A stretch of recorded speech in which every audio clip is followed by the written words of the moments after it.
Je suis italienne et je suis arrivée en France il y a 8 ans pour reprendre un domaine viticole. Donc j'ai une formation ingénieur agroalimentaire, sommelière. J'avais toujours travaillé dans des grosses sociétés multinationales dans le monde de l'alimentation. Et à un moment donné, j'ai eu envie de créer mon business. Et moi, je dis de mettre racine et de me poser quelque part pour faire mon vin. Je m'occupe de toute la partie commerciale de mon domaine viticole. Le domaine viticole que j'ai repris donc en 2007 est devenu une petite entreprise parce qu'il n'est plus qu'un domaine viticole. Aujourd'hui, j'ai 22 hectares de vignes, un atelier, donc une petite usine de production de confiture où on fait aux alentours de 70 000 pots de confiture par an, et un troisième pilier qui est l'activité énotouristique, donc sur laquelle on a construit une salle de réception qui fait 500 mètres carrés. On peut accueillir des séminaires, des mariages. Quand j'ai repris le domaine, il n'y avait pas du tout d'export. Et donc aujourd'hui, je fais 20% de mon chiffre d'affaires à l'export. Donc moi, je considère déjà que c'est pas mal.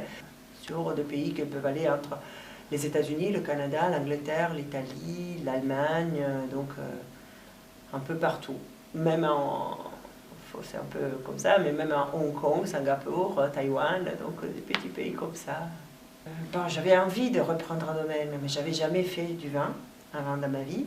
J'avais jamais eu ma boîte, mon entreprise. Donc, en gros, j'ai tout quitté ce que j'avais avant.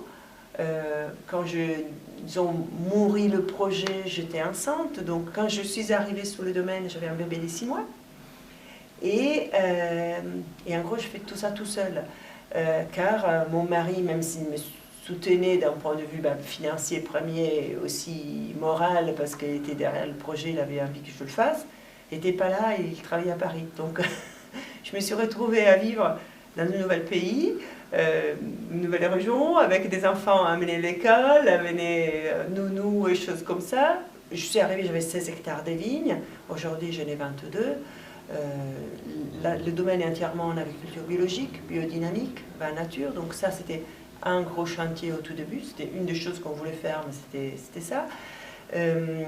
Après, par hasard, c'était le cas de la vie, on a commencé l'activité confiture parce qu'on a commencé à faire des confitures avec les raisins du domaine.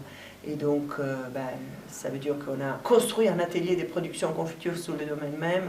On a racheté une marque, on a racheté des équipements, on a tout déménagé à Cheverny et donc tout est sur place aujourd'hui. Après, un autre axe de développement depuis le début, c'était l'énotourisme.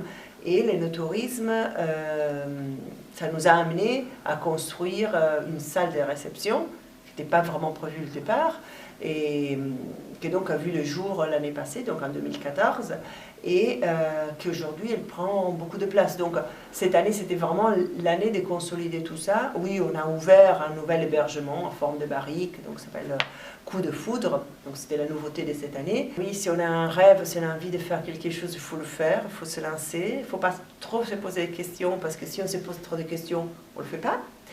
Donc il faut aller de l'avant, il faut avoir, moi je dis toujours, cette graine de folie qu'il germe en nous et qui nous fait réveiller avec l'énergie, avec un sourire, cette envie intérieure de faire toujours mieux. Et après, les choses, elles naissent, si elles doivent naître, elles naissent par des contacts, par des rencontres, par des échanges qu'on a avec les autres. Donc il faut vraiment être bien noué avec les autres, s'ouvrir au monde extérieur, ne pas être trop focalisé sur soi-même.